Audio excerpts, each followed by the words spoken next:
Christ. Join him as he and his guests discover how businesses thrive in California. Well, welcome to the Pilgrim on the 405 on this beautiful sunshiny day. We have a great guest today, and a great guest who's working for a good friend of mine that I've known for at least 10 years. Nader Salesi and Scott Shadley are working on fascinating technology. And they're not the only ones who believe in it, because they've just gotten funded by a local Orange County VC to move forward. Now, Scott Shadley is the VP for marketing at NGD Systems, and he's in charge of marketing, product management, and product development for this computational storage strategy. And he's been a key figure in promoting computational storage, which he's going to tell us all about, this revolutionary technology, because he's working on a national level with setting standards and pulling people together who are working on computational storage. Before he was here, he was in Boise, Idaho, which is where he was born, right? Yeah, born in eastern Idaho. But and worked with Micron technology there. So welcome, Scott, to the Pilgrim on the 405. Good morning, welcome. Pleasure to meet you. So tell us a little bit about what you can tell us about NGD Systems and this computational strategy. Absolutely. So it's interesting. We were having the prequel conversation about hardware is always overlooked and seldom actually paid attention to. So the group of guys that we have here, we're all based here in Irvine. We decided to take a look, rethink the strategy of storage and hardware in the way that it's used in today's data centers. Everybody's using it in the way of cloud with Microsoft Azure and AWS S3, things like that. But it's always been treated as somewhere to put something and to pull something from. So if you think about a storage locker, we all have one because it doesn't fit in our garage. We've already filled the garage, so we've gone to a storage locker because we're generating so much information, storing so many things. It's time that stored device or that place where you're storing the information is actually able to do something more for you. So we got together in 2013, so the company's been around just over 6 years, going into our 7th, and said, let's make storage smarter. And that's where this concept of computational storage came into play. So storage devices have to be able to manage your data, but historically they've never been able to manipulate your data in any way to make it more useful. And in today's day and environment, especially with the Internet of Things, 5G, autonomous cars, we're generating data at scales that we cannot even comprehend anymore. And we know that we want to store it, but we really don't want to do anything with it. We want the useful information or the value of that data to come out. And so what computational storage does is it allows you to process that data locally and provide that value back with limited external resources, lower power, things like that. Well, now, when I looked at the website and took a look at this, what I began to think about is my storage unit. I live in Laguna, right, and my storage unit is in Irvine. And so what I discovered from the computational storage strategy you're talking about is when I want to get something from my storage unit, I have to drive all the way to Irvine to get it. Right. That's a typical way today, isn't it, of exactly. dealing with it, because that processor takes a lot of time unless you have an enormous processor. Exactly. It's going to take a long time for that to come down or for that to get rendered.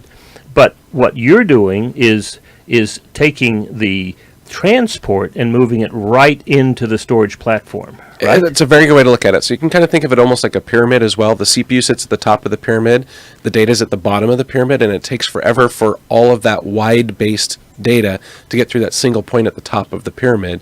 The transportation of that information is significant, and the amount of data that you're trying to funnel through a single point in time or single point in computer hardware is becoming astronomically hard to manage with new ways of looking at it. And so what you're doing is moving the processor right onto the storage platform. Exactly. So we're bringing the ability to look at that data and manage that data locally. So it's almost like magically moving all of my storage unit to my backyard. Exactly. All right. Well, the second thing that I found was when I think about my storage unit, if there's one thing that I want over there, I have to go through everything to find it. Yes, and even if you've indexed it, if you will, and you've got a record come of where on. it's all at. You're expecting way beyond my storage unit. I mean, There you go. push it in. Maybe because of my wife, we have autumn and Christmas and Easter boxes, Exactly. but the rest of it is just find a place for it. Exactly. And so what you've done by this moving the processor to the storage, you have actually been able to analyze and present that data much faster. Exactly. That's a precise good way to look at it. It's being able to get what you really want out of the data you're generating back.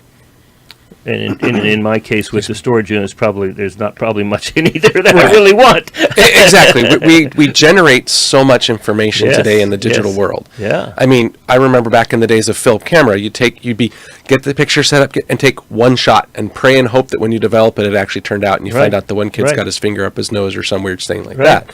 In today's world, we sit there and hit capture 1,000 times because we really don't care. Somebody says to me, "Would you take a picture?" Yeah. And I go there and I take 5. Yeah, exactly. Right? And they say, "Oh, you took 5, right?" Yeah. But that's how we do it. Right. And then the one that you really do care about is the only one you want to really keep or do something with. You know what we do? We don't even bother. It's still there.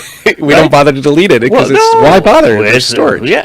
What's it cost? It'd take me more. There's more value in my time that I can spend someplace else than in going through and deleting all of these. Exactly. And so we wind up with this enormous overhead.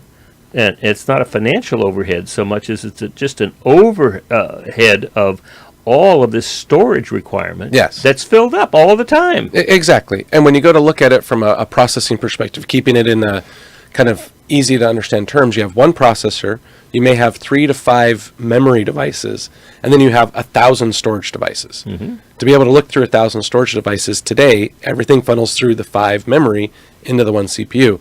Why not have 1,000 CPUs doing the work for you? So how is that cost effective? So when you look at it from the way we took a stab at it, there's this whole concept in the computer hardware world of accelerators and GPUs and things called FPGAs that do all this stuff outside of storage.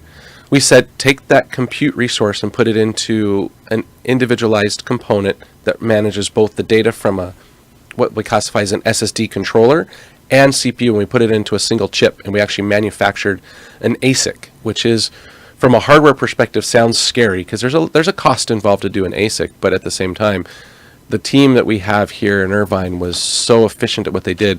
It was once and done. We got it right the first time.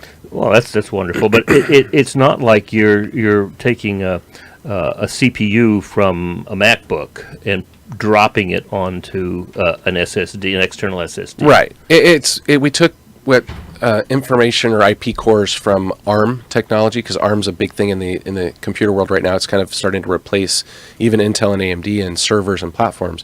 They have some really high power CPUs in a very small form factor that fit into our device, and so we partnered with them to actually create this new idea. And small form factor translates into low cost? Yes, lower cost and ease of deployment. Well, that's wonderful. So we might wind up with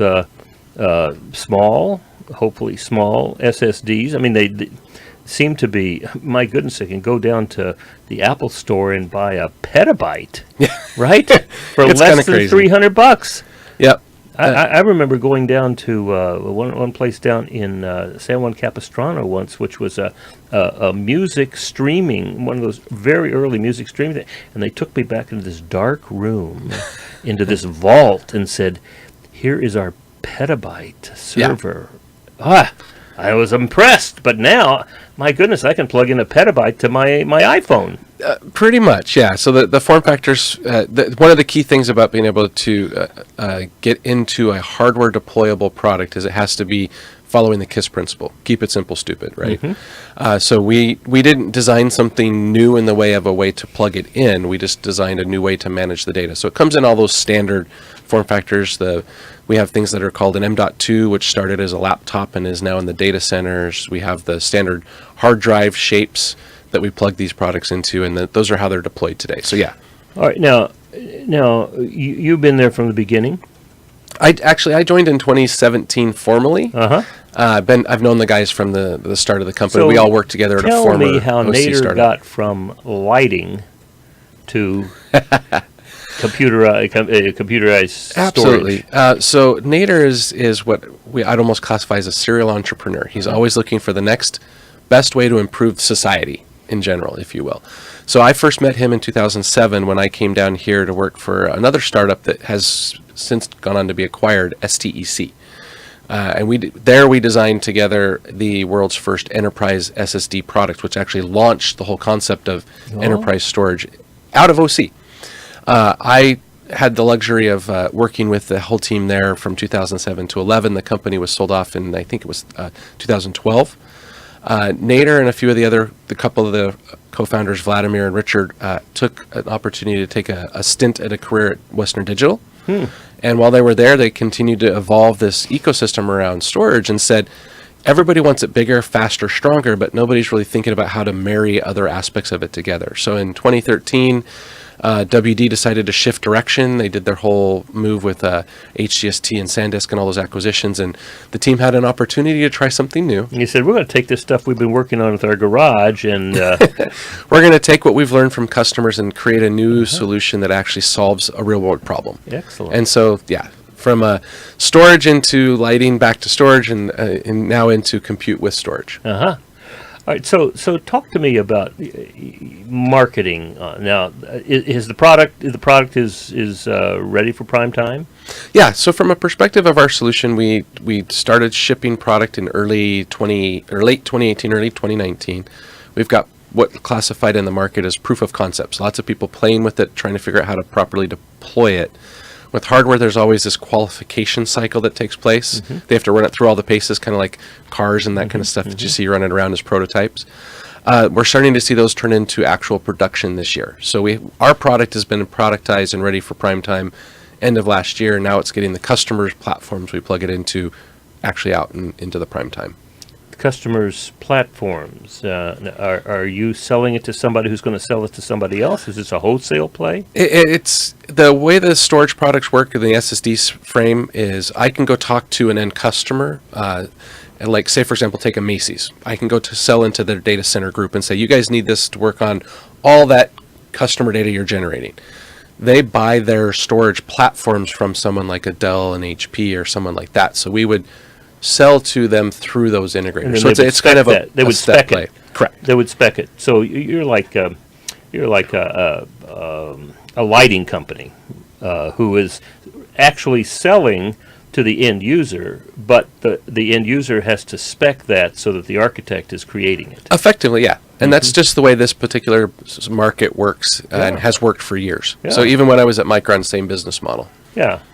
I mean, you're not creating all the storage platform yourself, Right. And including this in. You are actually generating product awareness in the end user customer who's going to upstream require it. Exactly. And from my personal perspective, that's what I do as a marketing guy. Is my job is to make people aware of this technology, show them why it's of value to them, and then help them deploy it by working with the suppliers and things around it. Now, is there any resistance from the suppliers? There's always pushback from new technology development because it's like, well, we've always done it this way. Why do I do it that way? And how much work do I have to do to implement it? Well, the real answer to that is because your customer is going to pay you for it. Right. And so that's why we go talk to the end customers and pull them through those. So it's a push-pull model, and a lot of it's pull to start, and then it becomes a push later. All right, so let's talk about marketing. Yeah. All right, so your ideal customer out there is a Macy's or what? It could be anyone who generates lots of data. So it could be a retailer like Macy's. It could be a content delivery provider, say Disney Plus, the new guys. The Peacock platform coming out soon, Netflix. All those guys have massive amounts of content they need to redistribute, and we can support those. So that's the content delivery market space. All the way up to like the Microsofts and Amazons. They have data centers and data centers of information. Oh, so they are not your competitor. They are customers. Yes. We enable their platforms to be more efficient and effective. Oh, I was thinking that you were competing to make this a local storage up against AWS and et cetera, which would be cloud-based. Yeah, so our But products cloud-based function- has to ultimately reside someplace. Exactly. Everybody looks at the cloud as somewhere out. Again, it's back to it's still a physical hardware product that needs to be able to do something, and they can do it either from a use of how to better manage their customers' platforms, or even offer it to their customers as a service. And those are the types At a of premium. engagement models that we have. Yeah, at a premium, of course. Yeah, they like to charge premiums for things, of course. Right. So you're actually talking to people who are streaming enormous amounts of Yeah. data. You can think of like Airbnb. Look at all of the images they have to capture, all the data they have to share. How often do they really need that information? And when they do, they want it there fast to their customer. Because you click on it, and if the picture doesn't load fast enough, you may move on to the next listing, and you've just lost a sale.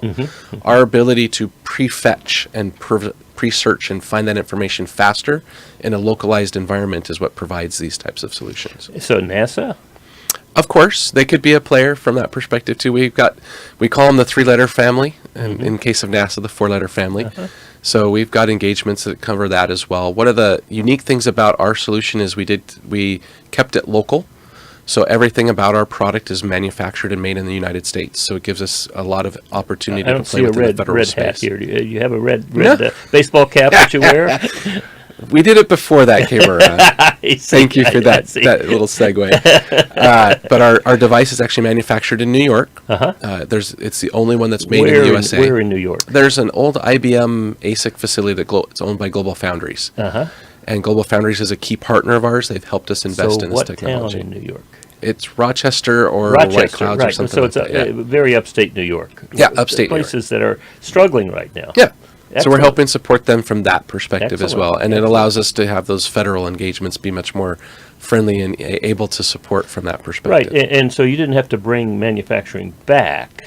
Now, the lighting was done in China.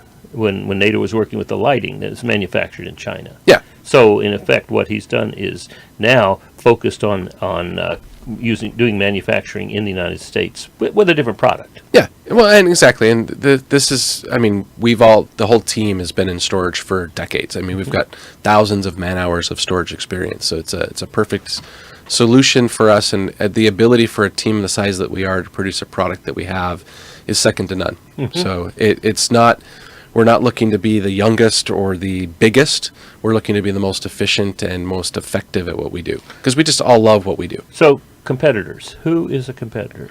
So in all new markets, you tend to not have direct competitors. We have what I'd classify as frenemies.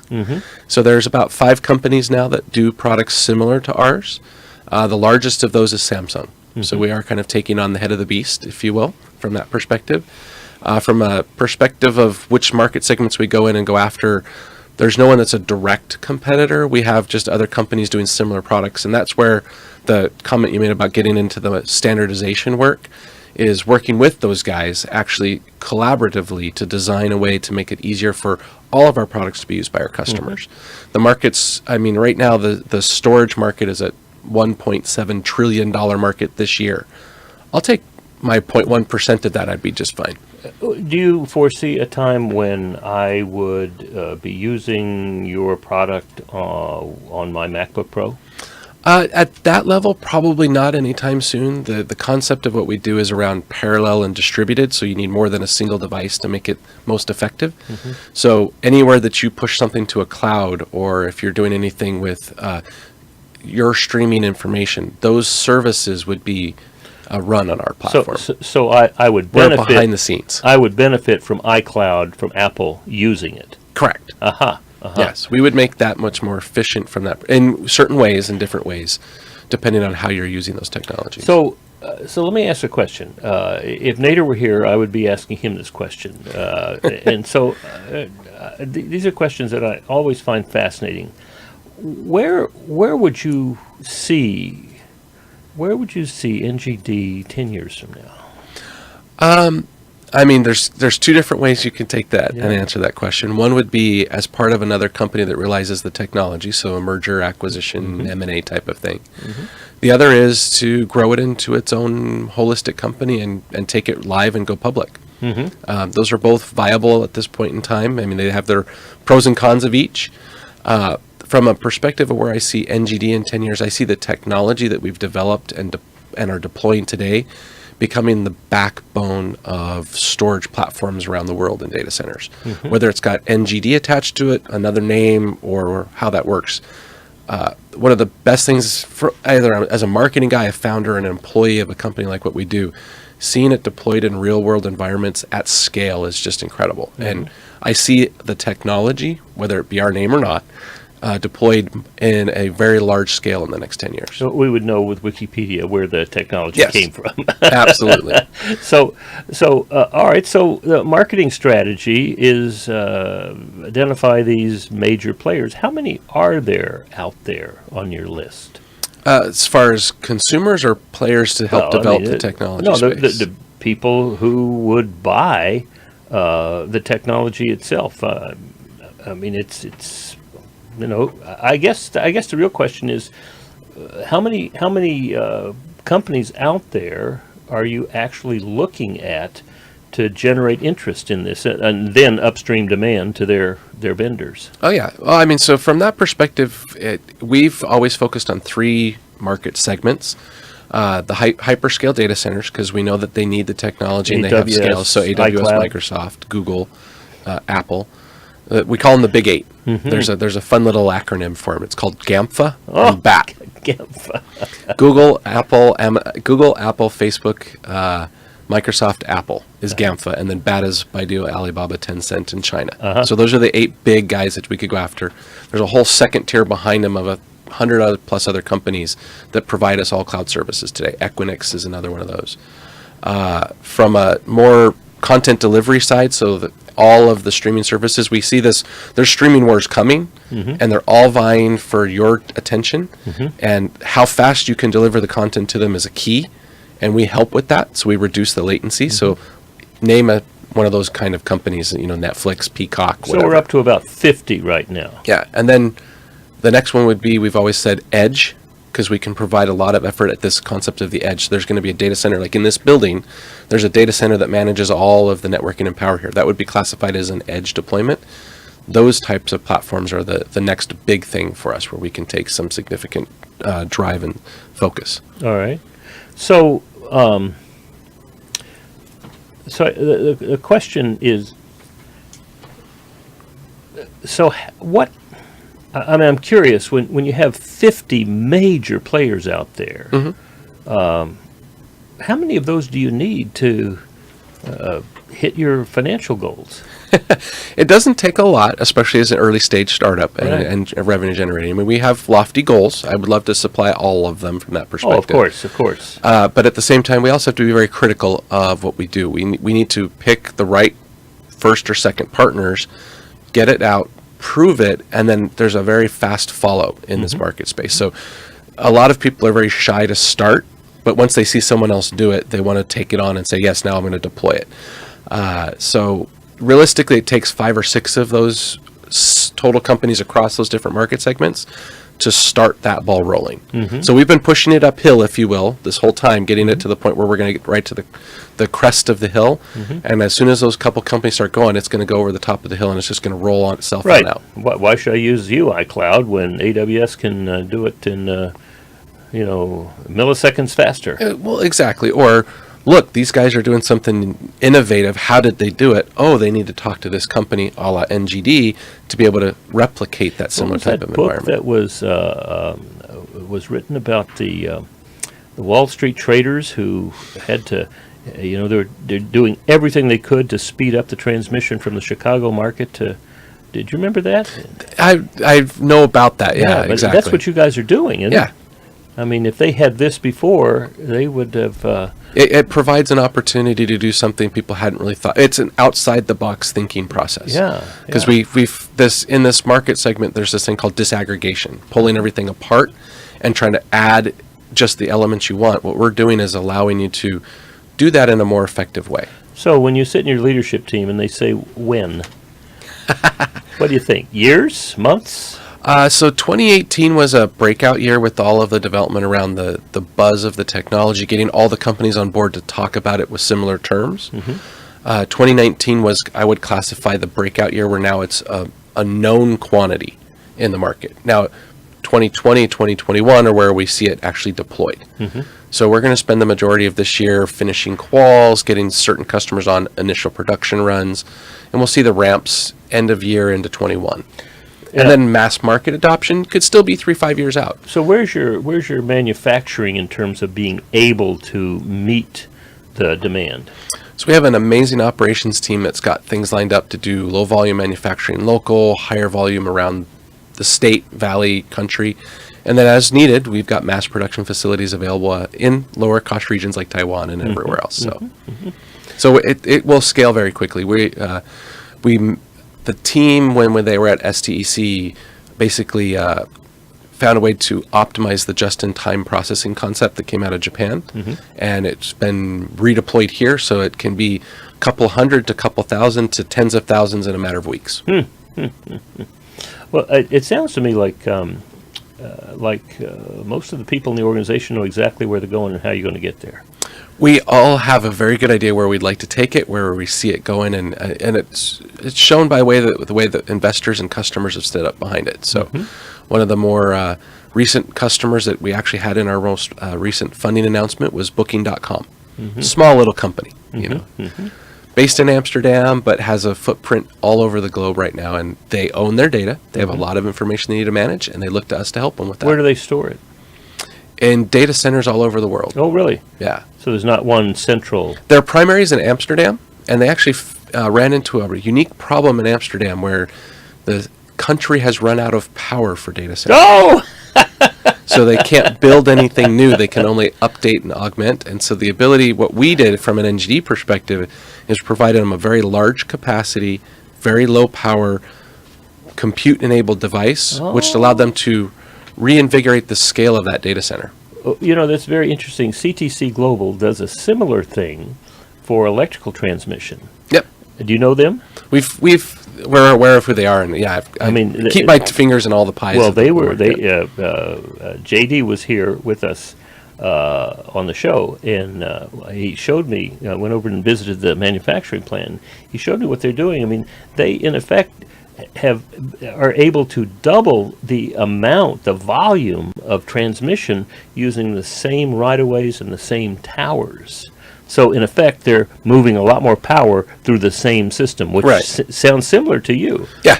We're reducing the amount of data moving through those same kind of lines is basically what we're doing. Well, but adding the value of lower power. And what's interesting is that this is an environmental play without calling it an environmental play. Yeah.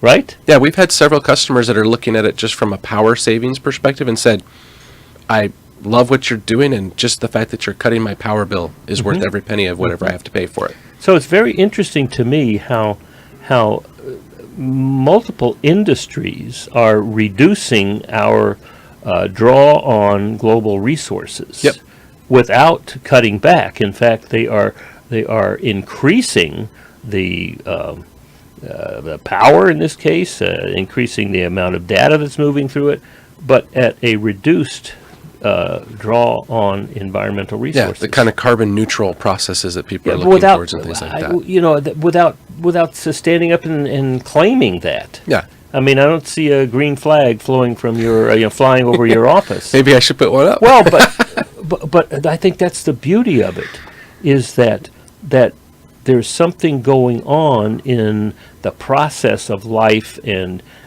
social evolution that is allowing us, creating the possibility for us to reduce that draw on resources simply because of innovation. Yes. And that's one of the things that's come up in a recent Harvard Business Review article was large companies have lost the ability to innovate. And if there weren't startups and other companies out there like NGD and CTC and whatnot that really think outside the box, we would stagnate everything that's going on, because good or bad bureaucracy, big scale, it is what it is type of mentalities have prevented that innovation. And so that's one thing that really drew me out of my big corporate world into the startup space was I really want to make a difference in a way that hasn't been thought of before. Well, and I mean, go back 125 years. Every one of the big companies today, if they're still around, was a startup. Yep, right? Exactly. It was an innovative environment where they were not solving problems so much as providing new out-of-the-box solutions. I mean, we've only had electricity flowing around the country for less than 125 years. Exactly. And the speed of innovation is increasing astronomically as we move forward. And it is my experience is it is drawing less upon the resources around the globe. Exactly. Like the whole electric car movement and how you're generating the electricity for the car versus producing the gas for them and things like that. Yeah. We even have plays in that space. For example, we're working with autonomous vehicle manufacturers to make the nice. autonomous car consume less of its own electricity And move and have still the data process. and the data faster. Exactly. Oh my goodness! Yeah. How do you not hit something in the road that's there as an obstacle without having to use excessive resources to process that information? Process it locally in the trunk. Yeah, yeah, and so to me that's, you know, there's been this counter argument over and over again about not just technology. Technology is one part of the innovative, entrepreneurial, creative mindset. Yes. Right? And to me, that goes all the way back 14.3 billion years, right? I mean, that first time that a helium and hydrogen atom got together. I mean, what's this? Yeah, let's party. And, you know, the first time that galaxy exploded, and it's like, oh my gosh, this is the end of the world. But it turns out that out of that comes all of our all of the elements that make up you and me. So there's this counterfactual underlying that of process and belief that there's always a new, creative, entrepreneurial way of going about that. I mean, whether you believe in, whether you agree with fracking or not, it wasn't that long ago when we thought we're at the end of oil. Right. Exactly. And it's certainly, we will never be, as a country, will never be self-sufficient in terms of fossil fuels. But where did this come from? Now here we, and so it's not that I'm in favor of fracking. What I'm in favor of is that continual experience of new, innovative, creative solutions, and you guys are providing solutions, and you didn't even aim at particular solutions that you're providing.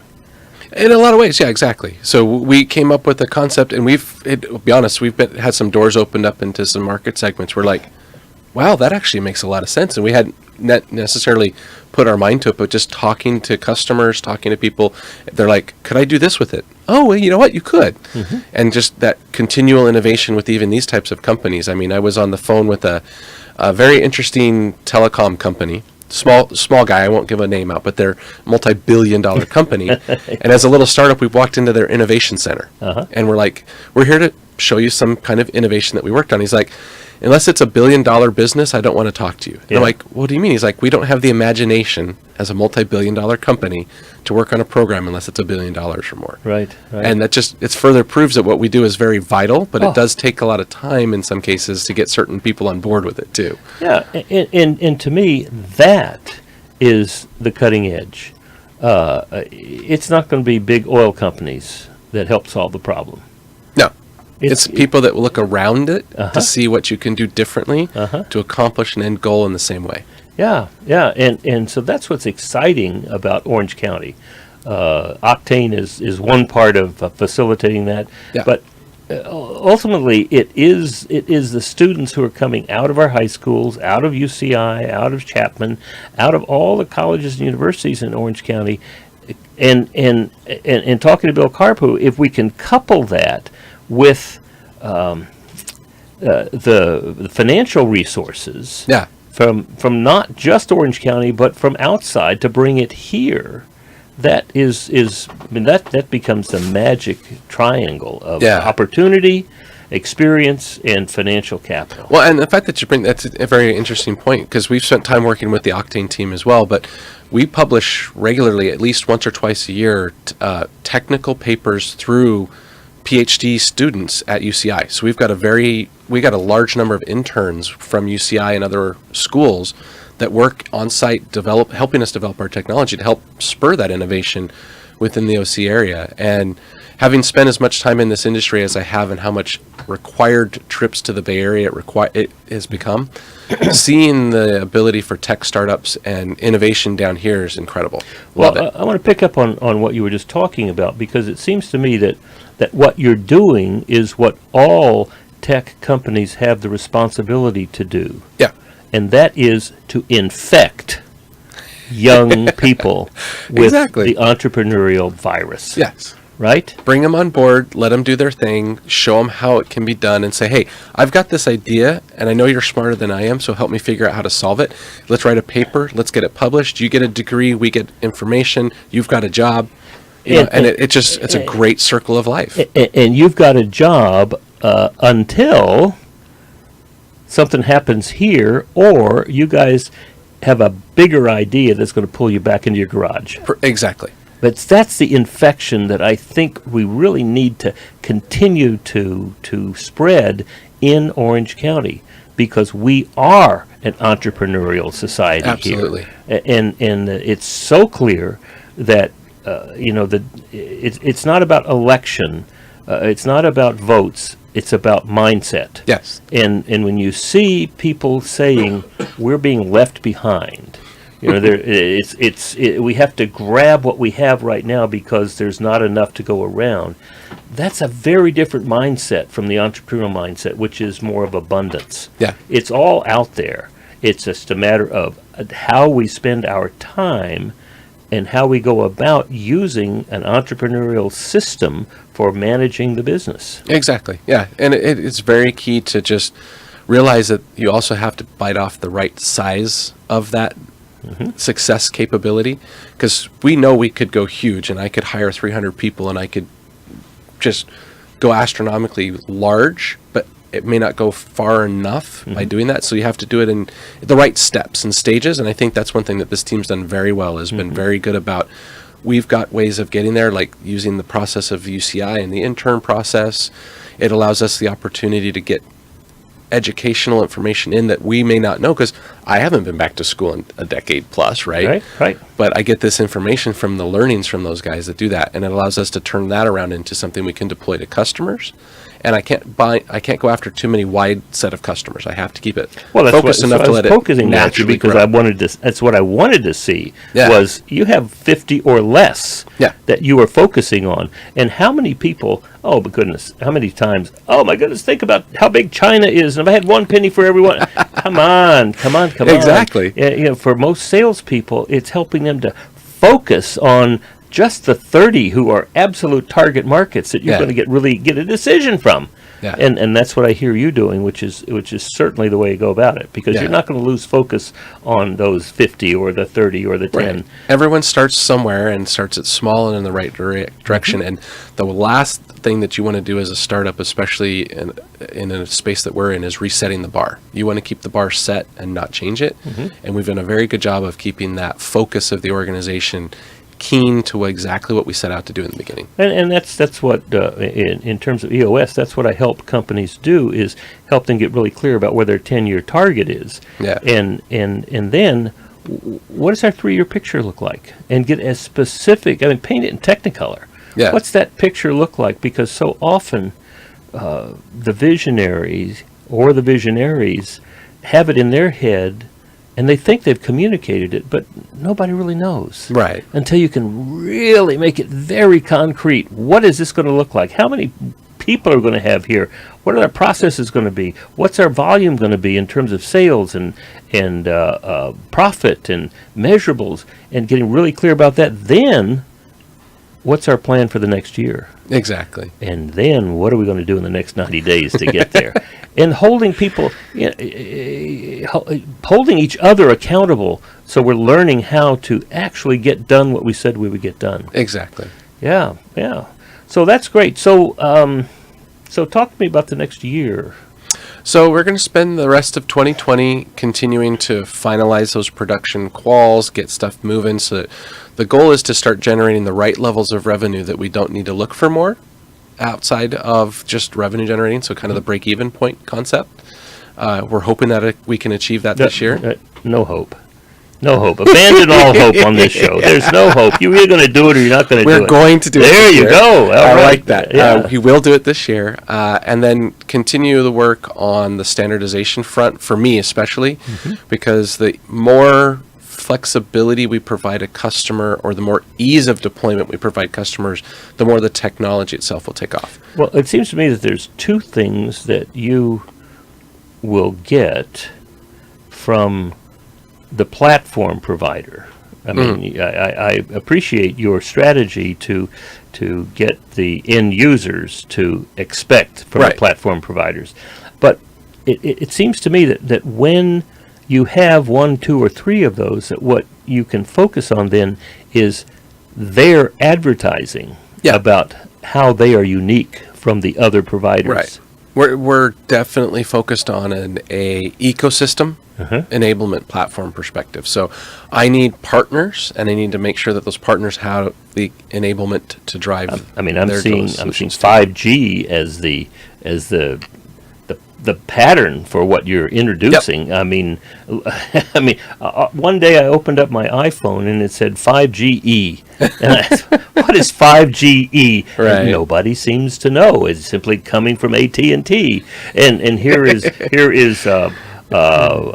Verizon. We have the only real 5G. Come on. Yeah. But that to me is what you are looking for from your users, right? This is what makes us different. Use us because. Right. And once you do that, like you said, it's everybody else is sitting there on your doorstep. And then the technology and the capability to scale the technology is very vital too, because as you look at these things as they roll out, they need to be widely acceptable and easy to manage. And doing that and helping the ecosystem understand that, evangelizing. As a marketing guy, I'm on the road all the time talking to customers, enabling, encouraging, all that kind of good stuff. So when will we hear the first couple of major wins? We're going to likely close one by the end of this quarter, with another one followed in Q2. Excellent. So, and how will we know that? We'll be sure to let everyone know. Oh, good. Excellent. There'll be no shyness around highlighting that we got someone that's actually deployed a volume rollout. Excellent. Well, we'll have to have you back when you do that. Absolutely. Look forward to it. Now, what would you say to all of those potential interns, all those young technology folks, in what Octane calls the innovative ecology or ecosystem? What would you tell them? Realistically, you got to keep it back to the very simple principle. There's no bad idea. There may be a wrong implementation, or you may be too early or too late to something, but always think about different ways to do something. The textbooks are great to tell you how something was done. That's not how it always has to be done. And that's exactly the premise of what we did. Is we took something that's always been that way and said, let's just tweak it just a little bit. So that's where the concept of innovation comes from. And it's not don't learn, but learn and find a better way to showcase how you can transform it into something new. Excellent. Well, Scott, thank you for being here. Absolutely. If someone said that was inspiring, and I would like to participate in that wonderful experience at NGD, what would they do? The easiest thing is to go to our website and reach out, ngdsystems.com. And if you want to find me, I'm on Twitter at smshadley. I'm always happy to talk to anybody who wants to, and lots of great information out there about our technology, highlights what we do with all of the education support and local support, things like that. So. Tremendous. Well, thanks a lot for being with us and just showing us another way of how businesses thrive in California. Absolutely. You've been listening to the Pilgrim on the 405 with Will Christ.